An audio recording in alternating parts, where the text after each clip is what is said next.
पर एक कहानी लिखने के लिए कहा है। ओह अच्छा, मुझे दोस्ती की एक अच्छी कहानी पता है। कौन सी कहानी दीदी? बर्फीली रानी। एक बार एक दुष्ट जादूगर था जिसे अजीब अजीब चीजें बनाना बहुत पसंद था। एक बार उसने एक जादुई आईना बनाया। यह आईना सबसे अलग था क्योंकि इसमें देखने पर सभी चीजें बहुत बदसूरत भद्दी हो जाती थी।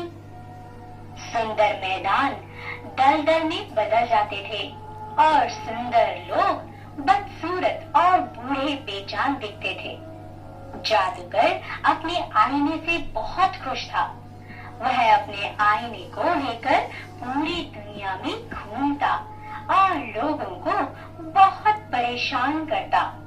एक दिन जब वह ऊंचा उड़ रहा था, वो बहुत जोर जोर से हंस रहा था अपने आईने के कारनामों की वजह से।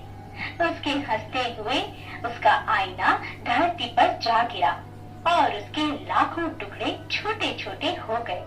ये टुकड़े जब हर तरफ उड़ने लगे, कुछ टुकड़े लोगों के दिलों में चुभ गए और उन लोगों को कठोर दिल बना दिया। कई टुकड़े लोगों की आंखों में जा गिरे और फिर उन लोगों को सब खराब व गंदा दिखने लगा। सबसे बड़ा कांच का टुकड़ा बर्फीली रानी पर जा गिरा जो उत्तर दिशा में राज करती थी। उसी समय से बर्फीली रानी बहुत कठोर दिल और मतलबी हो गई और बर्फीली रानी से काफी दूर एक लड़का मिंटू और उसकी दोस्त मिनी रहते थे। वो दोनों बहुत अच्छे दोस्त थे और एक दूसरे से बहुत प्यार करते थे। वो रोज एक साथ खेलते थे। सर्दियों में एक दिन मिंटू और मिनी बर्फ में स्नोमैन बना रहे थे। तभी मिंटू जोर जोर से रोने लगा।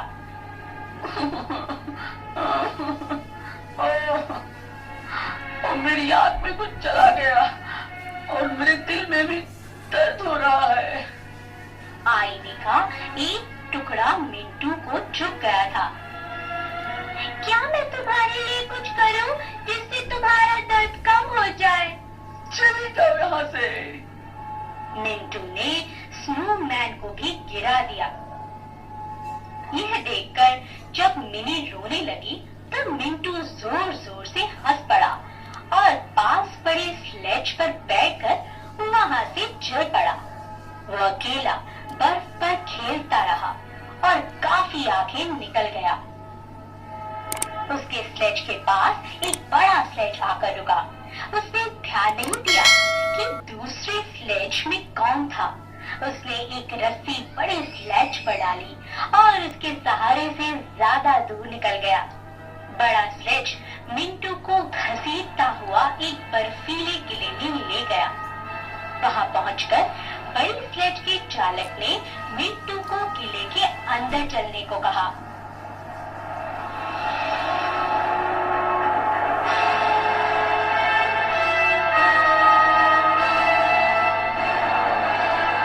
मिंटू, इधर आओ, तुम्हें बहुत ठंड लग रही होगी।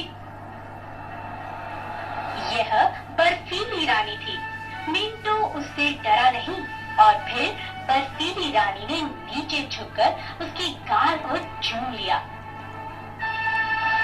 इस किस्से मिंटू मंत्र मुक्त हो गया और वह मिनी और बाकी सबको भूल गया और बर्फीली रानी को ही अपना समझने लगा। उसे लगा बर्फीली रानी दुनिया की सबसे अच्छी औरत है, पर उसका दिल अब कठोर हो चुका था। वहाँ घर पर मिनी मिंटू की तलाश करती रही। वह सबसे मिंटू के बारे में पूछती थी, पर मिंटू किसी को नहीं मिला। शायद वो नदी में गिरकर डूब गया होगा। मिनी ने अपने सबसे खूबसूरत लाल जूते नदी में फेंक दिए और नदी से मिंटू को वापस देने को कहा, पर नदी ने भी तो मिंटू को नहीं देखा था।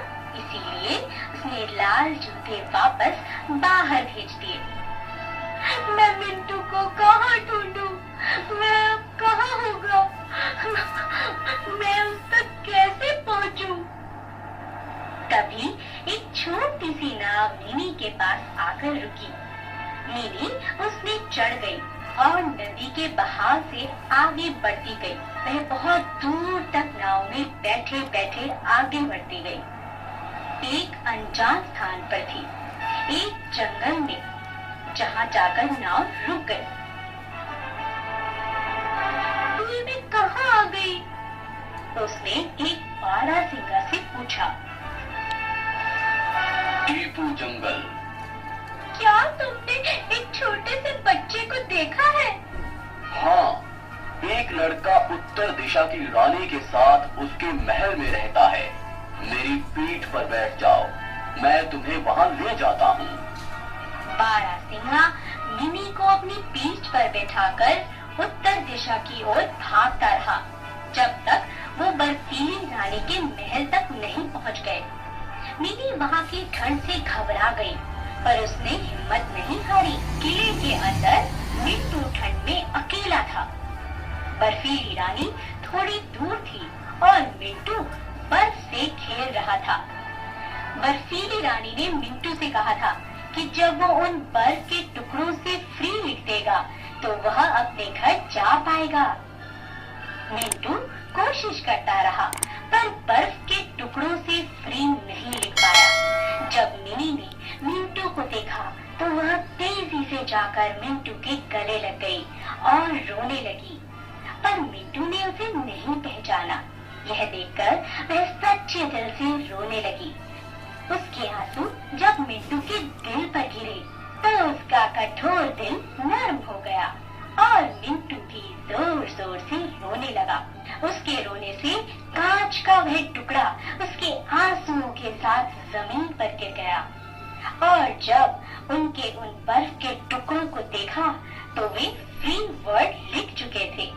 यह देखकर मिंटू ने खुशी से मिनी को गले लगा लिया। तुम दुनिया की सबसे अच्छी दोस्त हो।